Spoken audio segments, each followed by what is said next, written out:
Here is a little demo of how I sort of generate characters for red sands.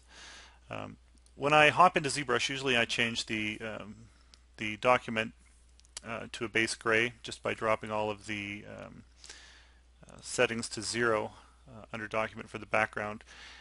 In this case, I've brought in a polysphere, made it a poly mesh, chosen flat material, and turned colorize on and filled it with black under the color menu, fill object. Now that we have a shape there, I just activate the move tool and start pulling polys. And because the polysphere has a decent number of polys already, there's not a ton of shredding going on. The silhouette it generates is pretty nice. Um, and you start to search for just in principle silhouettes with some movement, um, and something at this stage that catches your eye is pretty important. If it reads well at this low poly and only in silhouette, the chances of generating a successful character for me increase a lot. Now that profile there, that front profile, reads really nicely as a possible head. It had a nice symmetrical horn layout almost and a long face, and I'm sure everybody saw that briefly, that is a pretty common shape, and and and that's exactly why I didn't stick with it.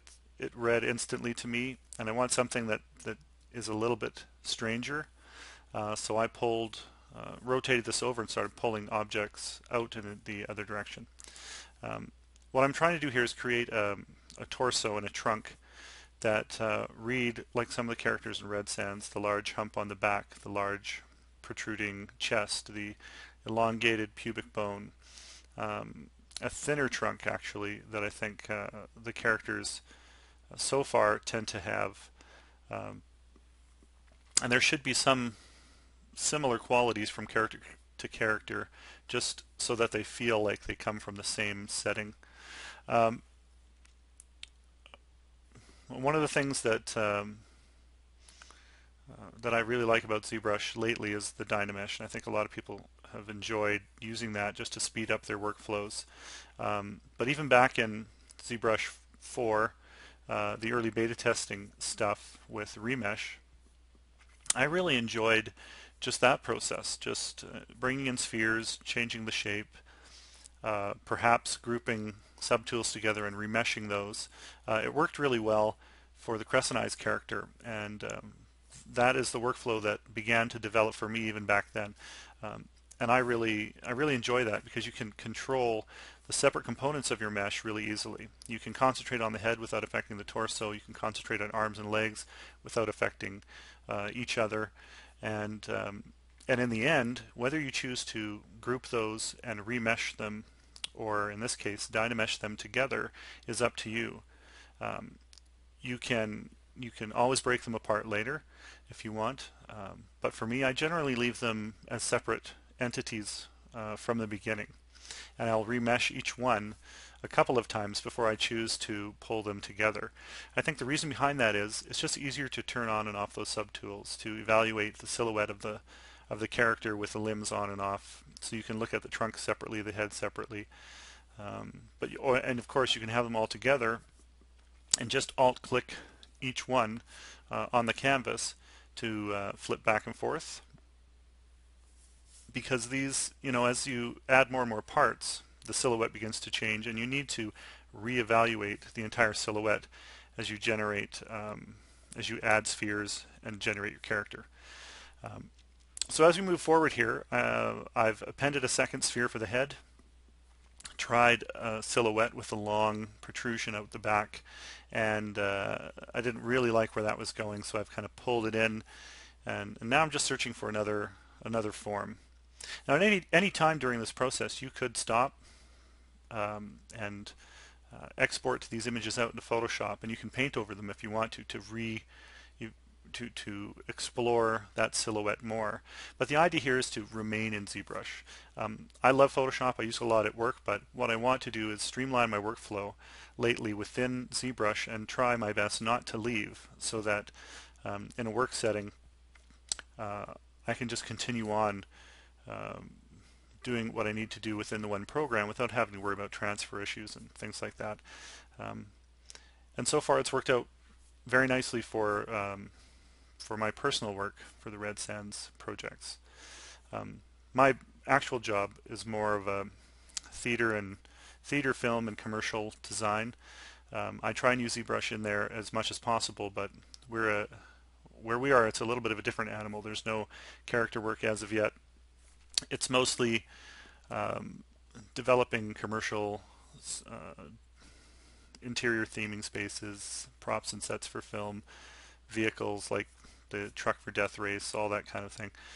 It's a lot of fun, but it's not as fun as characters, which I really, really love and have always enjoyed creating. So as we move forward with this particular character, again, I've appended another sphere and made it a poly mesh. It takes on the properties instantly of the flat material, and we've colorized that black. And it just allows us to concentrate, or allows me to concentrate on solely the silhouette and the forms and the volumes. And it's easier to evaluate at this stage, and you're not distracted by shredded polys or anything like that. And in the next video, we'll look at generating a Dynamesh once we're satisfied with all of the basic silhouettes of each of the components of the character. I mean, this is sped up a little bit for obvious reasons, but you should probably be generating, one of these every 10 minutes. You don't want to spend a ton of time developing just a pile of silhouettes. But when you have, in the first hour you've got 6 or 8 of these, you should be able to select one of those silhouettes from your selections, and you could snapshot those to the canvas and evaluate each one if you wished. You should be saving often as well while you're doing this. But once you have those silhouettes, you can choose the one you really like, and that's the one you concentrate on for the rest of your 9-hour day. And if you are developing characters in that kind of setting and environment for games or what have you, having the ability to show your work, take those silhouettes and run with it is important. But you can also, in that entire process and pipeline, you're generating 8 or 10 silhouettes. You can go back to those on your next day and just concentrate on the development. You'll notice too that I don't stick to just front and side view. I want the tops to look good as well. So with the top looking pretty good there, I'm just going back and addressing some issues in the legs, tweaking the front profile and getting that shape to me looking fairly close. There's going to be a little bit more work to this in the next session before we continue on to even Dynamesh it the first time. But the thing to remember is, if it doesn't work here, if there isn't something about this that catches your eye, if it doesn't excite you, then you shouldn't move forward. This shouldn't be the one you select when you start to Dynamesh. So I'll generate a few more of these, and then we'll move on. But for now, we'll just take a look at this from all the views, make sure we're happy with it, evaluate it in 3/4 as well to see if there are any other issues. But coming together.